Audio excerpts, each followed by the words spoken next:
Hello there, fellow explorer, and welcome to a shiny new episode of the Vintage Pilot School podcast, where you can join me in my quest to learn to fly an aeroplane. In this episode, I will explain why a private pilot's license is essentially quite useless and why I have taken such a fancy to seedless watermelons. Takeoff checklist complete, sound wave parameters green, and jingle liftoff.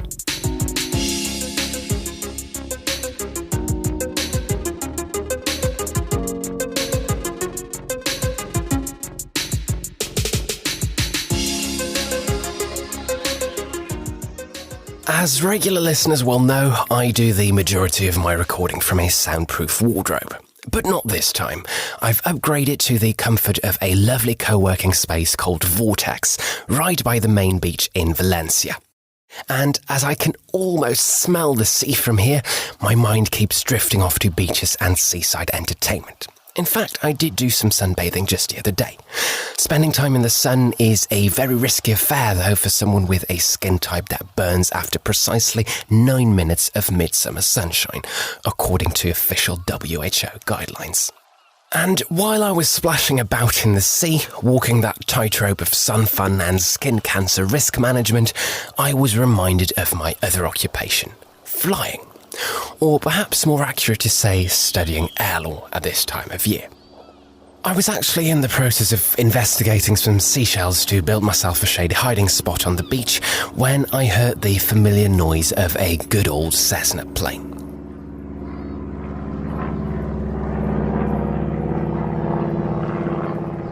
It's become sort of a habit of mine to always look up to see if it's an aircraft that I'm familiar with, because there aren't really that many small planes around in the area, and some of them are quite easy to recognise. And this particular Cessna turned out to be a little beauty that had flown out from Castellón, which is a small airfield north of Valencia. It's mostly used for parachuting and some leisurely weekend flying, and the unusual thing about this little Cessna plane was not really the plane itself. It was old and quite noisy, so nothing out of the ordinary really. But what was special was the fact that it was towing a banner, a long canvas sheet about 2 by 6 metres, gloriously towed in the wind with an important message to all beachgoers. And the text read as follows: Bucket, sandías sin pepitas, or in English, seedless watermelons. Now, I am no watermelon aficionado, but I thought it was a rather charming way of marketing. Who needs targeted Facebook advertising if you could instead just hire someone to fly a plane up and down the beach for around €200 an hour, tempting people to leave their sunbeds in a hurry to pop into the nearest shop to purchase vast quantities of delicious, juicy watermelons. Without seeds, por favor, because those naughty watermelon seeds are such an inconvenient genetic aberration. A first world problem almost as serious as that pale blonde guy trying to protect himself from the sun instead of simply staying indoors like a sensible person would.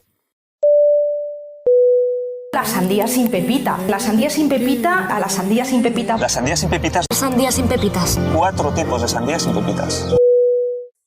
This, in my view, rather inefficient marketing tactic did get me to think about a question that I get quite often from friends, family, and other people that I've managed to trap inside my social circle.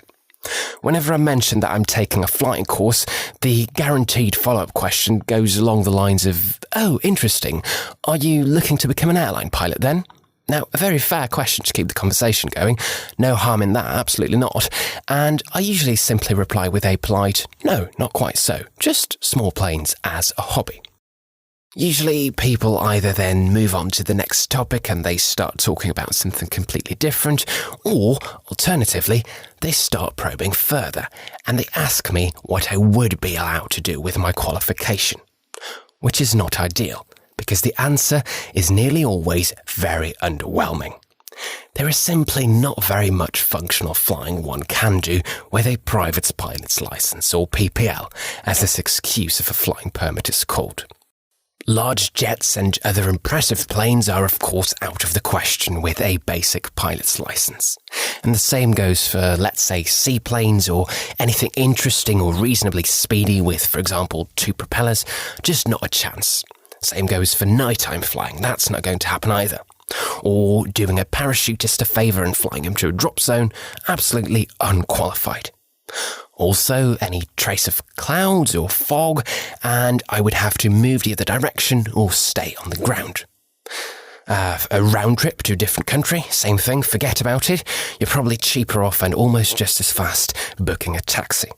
And for goodness sake, I wouldn't even be allowed to have the bouquet manager hire me to advertise his lovely watermelons with a banner towing Cessna. Nevertheless, flying the small Piper Warrior during the day under ideal conditions and at an hourly rate that would make the average solicitor salivate at the thought of it is still a bliss. Private flying might not be a viable career plan, it's certainly quite something. I'm just not quite sure what exactly.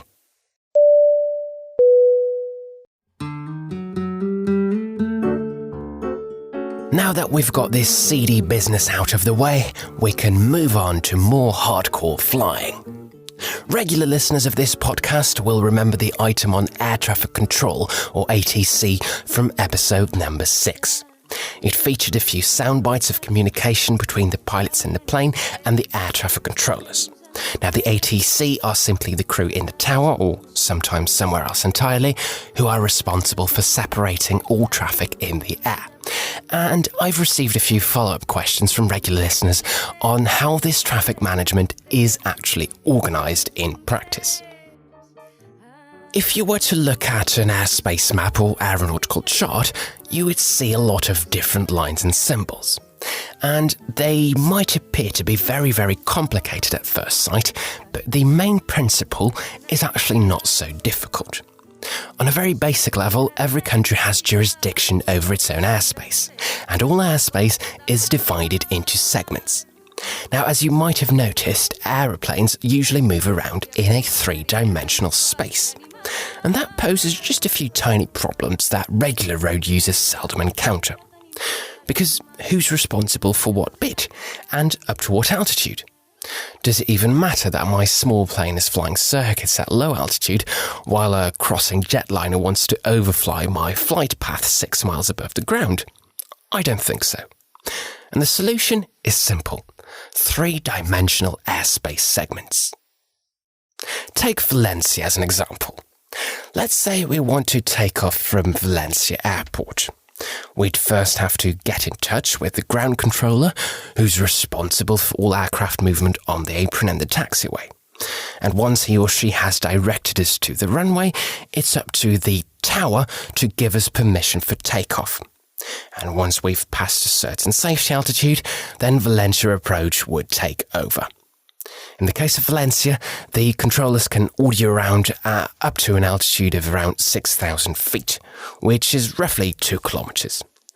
If you're a hobby pilot flying under visual conditions in good weather, anything above that would be my personal responsibility as a pilot.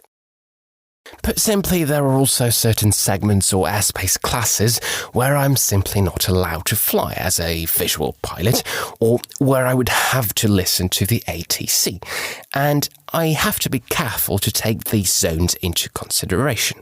And that's why flight planning is so important. In addition, there are also other tricky areas such as nuclear power plants, cities or nature reserves that nobody is allowed to overfly. But of course, these zones are usually very limited in altitude. And in case you were wondering, if you were to accidentally overfly one of these restricted zones without responding immediately to air traffic control's instructions, you would be in big trouble. Every NATO member state has fighter planes on standby that can scramble within 15 minutes from an initial call, sometimes even faster than that.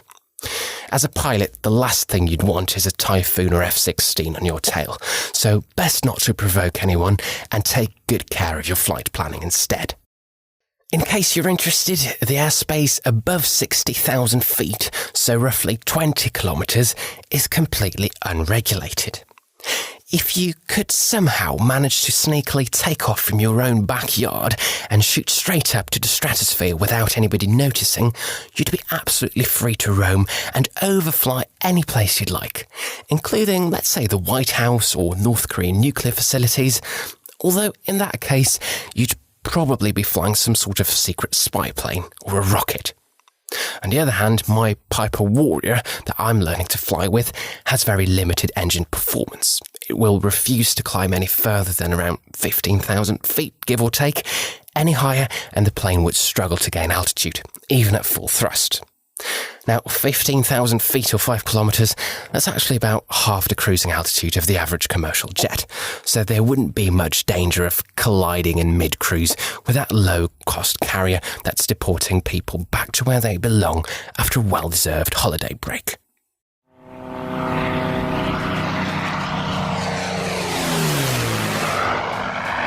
This will do for episode number 8. As always, constructive feedback and fan mail are most welcome. Please subscribe to the podcast on Spotify or iTunes and share it with your friends, family, housemates, or your pet polar bear. For now, goodbye.